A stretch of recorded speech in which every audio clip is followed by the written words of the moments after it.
আজ আমি তোমাদের একাদশ শ্রেণীর একটি রাষ্ট্রবিজ্ঞানের মডেল সেট নিয়ে আলোচনা করব। তোমাদের একাদশ শ্রেণীর প্রশ্নপত্র যেমন হতে পারে সেরকম একটি মডেল সেট নিয়ে আলোচনা করব। দেখা যাক। প্রথম প্রশ্ন, রাষ্ট্রবিজ্ঞানের জনক কাকে বলা হয়? আমরা জানি রাষ্ট্রবিজ্ঞানের জনক বলা হয় গ্রিক দার্শনিক অ্যারিস্টটলকে। পরের প্রশ্ন, এ গ্রামার অফ পলিটিক্স এই গ্রন্থটির লেখক কে? আমরা জানি এ গ্রামার অফ পলিটিক্স এই গ্রন্থটির লেখক হলেন ল্যাস্কি।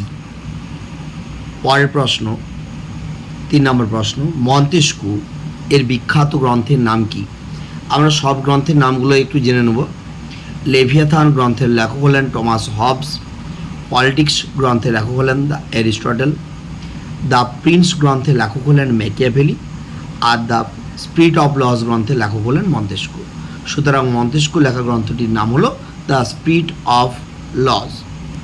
পরের প্রশ্ন, প্লেটোর বিখ্যাত গ্রন্থগুলি হলো, এখানে আমরা যা আগে আলোচনা করলাম পলিটিক্স গ্রন্থের লেখক হলেন অ্যারিস্টটল। বাকি যে গ্রন্থগুলো আছে দ্য রিপাবলিক, স্টেটম্যান, লজ, এই সব গ্রন্থগুলোই প্লেটোর লেখা। সুতরাং উত্তর হলো গ, অর্থাৎ 2, 3, 4 সঠিক এবং 1 ভুল। পরের প্রশ্ন, জনগণের সার্বভৌমিকতার প্রধান তাত্ত্বিক অর্থাৎ পপুলার সোভারেন্টি এর প্রধান তাত্ত্বিক কে? আমরা জানি পপুলার সোভারেন্টি অর্থাৎ জনগণের সার্বভৌমিকতা তত্ত্বের প্রবক্তা হলেন ফরাসি দার্শনিক রুসো। পরের প্রশ্নতে আমরা যাব। পরের প্রশ্ন, রাষ্ট্র হলো মর্তে ঈশ্বরের পদচারণা এই কথাটি কে বলেছেন? আমরা জানি যে রাষ্ট্র হলো মর্তে ঈশ্বরের পদচারণা কথাটি বলেছেন হ্যাগেল। ভাববাদী দার্শনিক ছিলেন ইনি হ্যাগেল। নেক্সট প্রশ্ন, 7 নম্বরের প্রশ্ন, কোন রাষ্ট্রবিজ্ঞানী সর্বপ্রথম রাষ্ট্রের আইনানুগ সংজ্ঞা প্রদান করেন? সঠিক উত্তর হলো বোঁদা। পরের প্রশ্ন, জনকল্যাণকামী রাষ্ট্রের ক্ষমতা বৃদ্ধি পেয়েছে, হ্রাস পেয়েছে, খর্ব হয়েছে, বৃদ্ধি পেয়েছে, এদের মধ্যে কোনোটি নয়। সঠিক উত্তর বৃদ্ধি পেয়েছে। আমরা জানি যে জনকল্যাণকামী রাষ্ট্র দিন দিন ক্ষমতা বৃদ্ধি পাচ্ছে। পরের প্রশ্ন, আধুনিক অর্থে রাষ্ট্র শব্দটি ব্যবহার করেন ম্যাকিয়াভেলি। নেক্সট 10 নম্বর প্রশ্ন নিয়ে আলোচনা করব আমরা। প্রাচীন গ্রীসে ক্রীতদাস, মহিলা ও মজুদদের নাগরিকতা থাকবে না এ কথাটি কে বলেছেন? এ কথাটি বলেছেন বিখ্যাত দার্শনিক অ্যারিস্টটল। পরের প্রশ্ন, ভারতের সংবিধানের কত নম্বর ধারাসমূহে নাগরিকতা সম্পর্কে আলোচনা করা হয়েছে? সঠিক উত্তর হলো 5 থেকে 11 নম্বর ধারায়। পরে 12 নম্বর প্রশ্নতে আমরা যাব। 12 নম্বর প্রশ্ন কি বলা হচ্ছে? জনকল্যাণের উদ্দেশ্যে ব্যক্তির সুচিন্তিত বিচার বুদ্ধির প্রয়োগ হলো নাগরিকতা। উক্তিটি করেছেন অধ্যাপক ল্যাস্কি। পরের প্রশ্ন, ভারতের একজন নাগরিক তার নাগরিকত্ব হারাবেন, অর্থাৎ ভারতের একজন সিটিজেন বা নাগরিক তার নাগরিকত্ব হারাতে পারেন কী কী কারণে? এখানে যে কারণগুলি হলো, সেটা প্রথম হলো ভারতের নাগরিকত্ব ত্যাগ করলে। অবশ্যই কোনো ব্যক্তি যদি ভারতের নাগরিকত্ব ত্যাগ করে এবং তাহলে অবশ্যই তার নাগরিকতা যাবে, অর্থাৎ একটা সঠিক। 2 দেখি, স্বেচ্ছায় অন্য দেশে নাগরিকত্ব অর্জন করলে। কোনো ব্যক্তি যদি অন্য দেশে নাগরিকত্ব অর্জন করে অবশ্যই তার ভারতের নাগরিকত্ব যাবে। কেন না, আমরা জানি একজন ব্যক্তি শুধুমাত্র একটা দেশেরই নাগরিকত্ব অর্জন করতে পারে। পরের প্রশ্ন, পরের অপশন, অন্য দেশের নাগরিককে বিয়ে করলে, অর্থাৎ কোনো পুরুষ যদি কোনো অন্য দেশের মহিলাকে বিয়ে করে তাহলে অবশ্যই তার নাগরিকতা যাবে না, অর্থাৎ 1, 2 সঠিক, 3 ভুল। সরকারের সমালোচনা করলে, সরকারের ভুল ত্রুটি যদি আমরা সমালোচনা করি তাহলে আমাদের নাগরিকতা যায় না, তাহলে 4টাও ভুল। অর্থাৎ আমরা কি জানলাম? 1 আর 2 সঠিক এবং 3 ও 4 ভুল, অর্থাৎ সঠিক উত্তর হলো গ। পরের প্রশ্ন, দ্বি নাগরিকত্ব কোন শাসন ব্যবস্থার বৈশিষ্ট্য? সঠিক উত্তর হলো যুক্তরাষ্ট্রীয় শাসন ব্যবস্থার বৈশিষ্ট্য। যদিও ভারত যুক্তরাষ্ট্রীয়, কিন্তু ভারতে আমাদের দ্বিনাগরিকত্ব নেই। এটা আমেরিকাতে দেখা যায় দ্বিনাগরিকত্ব, ভারতে কিন্তু যুক্তরাষ্ট্রীয় শাসন ব্যবস্থা থাকলেও এই দ্বিনাগরিকত্ব বৈশিষ্ট্যটি পরিলক্ষিত হয় না, এটা আমাদের মনে রাখতে হবে। পরের প্রশ্ন, বিবৃতি কি বলছে 15 দাগে, কোনো নতুন ভূখণ্ড ভারতের অন্তর্ভুক্ত হলে ভারত সরকার বিজ্ঞপ্তি জারি করে ঘোষণা করতে পারে যে ওই অঞ্চলে বসবাসকারী ব্যক্তিরা ভারতের নাগরিক হিসেবে বিবেচিত হবেন। অবশ্যই কোনো ভূখণ্ড যদি ভারতের অন্তর্ভুক্ত হয়, তাহলে সেই ভূখণ্ডে যেসব ব্যক্তিরা থাকবেন অবশ্যই ভারত সরকার তাদেরকে ভারতের নাগরিক বলে বিবেচনা করতেই পারেন। পরের বিবৃতিতে কি বলা হচ্ছে? বিবৃতিতে বলা হচ্ছে ভারতে অন্তর্ভুক্তির মাধ্যমে যারা নাগরিকতা অর্জন করেন তারা পূর্ণ নাগরিকতা ভোগ করেন না। এটা ভুল, কেননা নাগরিকতা অর্জন যদি করে তাহলে তারা পূর্ণ নাগরিকতা অবশ্যই ভোগ করবেন। তাহলে কি আমরা জানলাম? এ সত্য, বি ভুল, অর্থাৎ সঠিক উত্তর হলো সি। পরের প্রশ্নতে যাই আমরা। পরের বিবৃতি কি বলা হচ্ছে? রক্তের সম্পর্ক নীতি অনুযায়ী পিতামাতা যে রাষ্ট্রের নাগরিক তাদের সন্তানরাও সেই রাষ্ট্রের নাগরিক হিসেবে বিবেচিত হবেন। অবশ্যই এটা সঠিক, কারণ আমরা পিতামাতার নাগরিকতা পেয়ে থাকি, আমরা পিতামাতা যে রাষ্ট্রের নাগরিক সেই রাষ্ট্রের।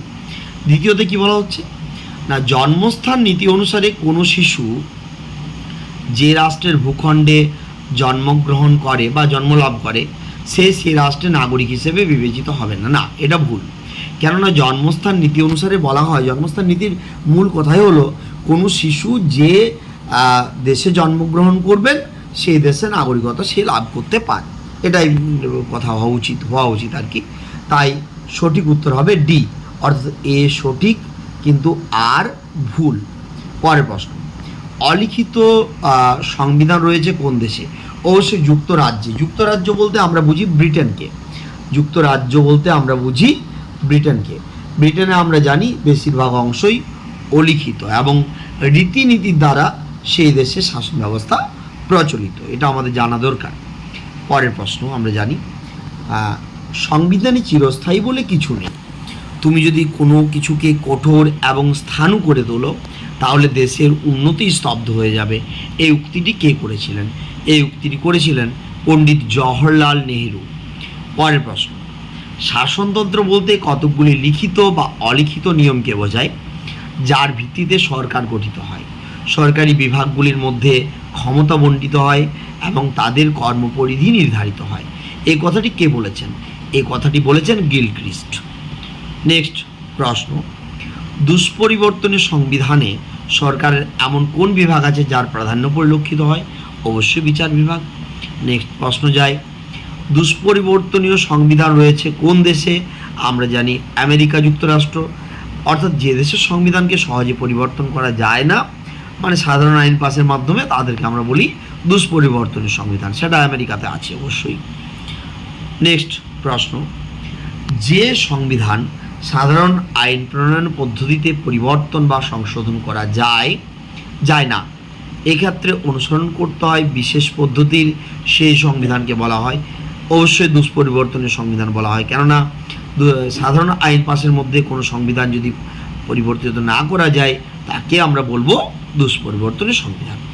পরের প্রশ্ন, গান্ধীজি কোন উদ্যোগের মাধ্যমে গণপরিষদ স্থাপনের দাবি উত্থাপিত হয়? সঠিক উত্তর হবে স্বরাজ গঠন। নেক্সট প্রশ্ন, সংবিধান রচনার পূর্বে গণপরিষদের অধিবেশন কতবার বসেছিল? 11 বার বসেছিল। নেক্সট, গণপরিষদ গঠিত হয়েছিল কত খ্রিস্টাব্দে? সঠিক উত্তর 1946 খ্রিস্টাব্দে। নেক্সট প্রশ্ন, গণপরিষদের স্থায়ী সভাপতি কে ছিলেন? অবশ্যই গণপরিষদের স্থায়ী সভাপতি ছিলেন ডক্টর রাজেন্দ্র প্রসাদ। তবে হ্যাঁ, এটা জানা দরকার যে রাজেন্দ্র প্রসাদের আগে একজন অস্থায়ী সভাপতি ছিলেন, তার নাম সচ্চিদানন্দ সিংহ, এটা আমাদেরকে মনে রাখতে হবে। অর্থাৎ 26 সঠিক উত্তর গ, ডক্টর রাজেন্দ্র প্রসাদ।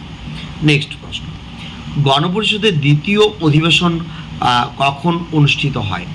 প্রথম হয়েছিল 1946 খ্রিস্টাব্দের 9 থেকে 23 ডিসেম্বর আর দ্বিতীয় হয়েছিল 1947 খ্রিস্টাব্দের 20 জানুয়ারি থেকে 25 জানুয়ারি, অর্থাৎ সঠিক উত্তর হলো গ।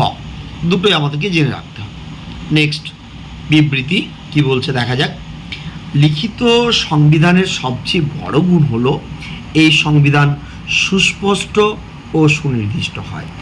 অর্থাৎ আমরা জানি কোনো অংশ যদি সংবিধানে লিখিত থাকে তাহলে নাগরিকরা তার সম্পর্কে অবগত হবেন এবং সহজে তা সুস্পষ্ট সুনির্দিষ্ট থাকবে, বুঝতে পারবে, বুঝতে কোনো অসুবিধা হবে না। বিবৃতিতে কি বলছে? বিবৃতিতে বলা হচ্ছে লিখিত সংবিধান অস্থায়ী হয়, এটা ভুল, এটা মিথ্যা। অর্থাৎ সঠিক উত্তর হবে এ সত্য, বি মিথ্যা, সঠিক উত্তর এ। নেক্সট, ভারতীয় সংবিধানের জনক কাকে বলা হয়?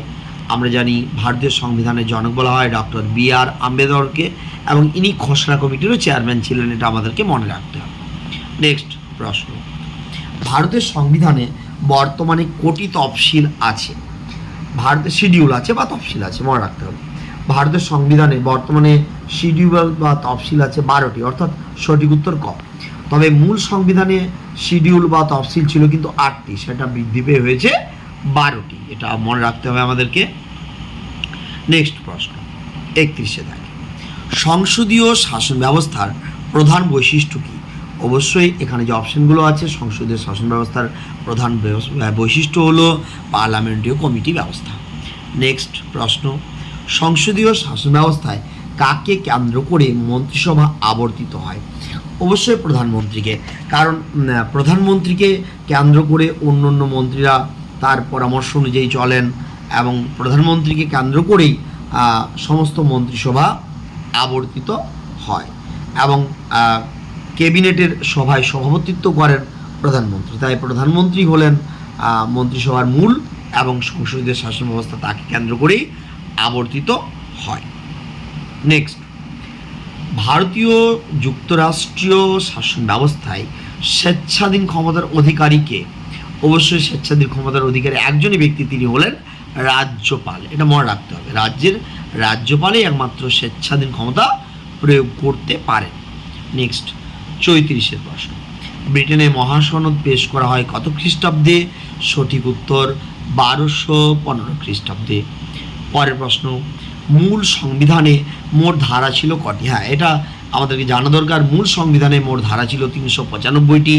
আগেই বললাম আমি, মূল সংবিধানে তফসিল ছিল 8টি এবং ধারা ছিল 395টি। আর বর্তমানে ধারা 450-র বেশি, প্রায় 470টির মতো হতে পারে বর্তমানে, এবং শিডিউল বা তফসিল হলো 12টি, অর্থাৎ সঠিক উত্তর হলো বি 395টি। নেক্সট প্রশ্ন, ভারতীয় সংবিধানের মৌলিক অধিকারগুলি লিপিবদ্ধ করা হয়েছে কত নম্বর ধারায়? সঠিক উত্তর 12 থেকে 35 নম্বর ধারায়। নেক্সট, কত খ্রিস্টাব্দে কত নম্বর সংবিধান সংশোধনে বা কততম সংবিধান সংশোধনের প্রস্তাবনায় ধর্মনিরপেক্ষ কথাটি সংযোজন করা হয়েছে? সঠিক উত্তর 1976 খ্রিস্টাব্দের 42তম সংবিধান সংশোধনীর মাধ্যমে। পরের প্রশ্নতে আমরা আসি। পরের প্রশ্ন, ভারতীয় সংবিধানের চূড়ান্ত ব্যাখ্যাকর্তা হলো সুপ্রিম কোর্ট, এটা বিবৃতিতে বলা হচ্ছে। অবশ্যই ভারতীয় সংবিধানের ব্যাখ্যা করার ক্ষমতা একমাত্র সুপ্রিম কোর্টের, আর কারণ সুপ্রিম কোর্ট দেশের অখণ্ড বিচার ব্যবস্থার শীর্ষে আছে। অবশ্যই এটাও ঠিক যে ভারতের বিচার ব্যবস্থার শীর্ষে আছে সুপ্রিম কোর্ট, অর্থাৎ অখণ্ড। কেন না, সুপ্রিম কোর্ট দ্বারাই ভারতীয় একদম উঁচু থেকে নিচ পর্যন্ত যত কোর্ট আছে সমস্ত কোর্ট নিয়ন্ত্রিত হয়, এবং ভারতের সর্বোচ্চ আদালত হচ্ছে সুপ্রিম কোর্ট। তাই এও ঠিক আরও ঠিক, দুটোই ঠিক, কিন্তু এ আর দুটো সঠিক হলেও আর কিন্তু এর সঠিক ব্যাখ্যা নয়, তাই সঠিক উত্তর হবে খ, অর্থাৎ এ ও আর উভয়ই সঠিক, কিন্তু আর এ কে সঠিক ব্যাখ্যা করে না। নেক্সট প্রশ্নতে যাই, 39-এর, সুপ্রিম কোর্ট ও হাইকোর্টের বিচারপতিদের অপসারণের জন্য একটি বিশেষ পদ্ধতি ব্যবহার করা হয়।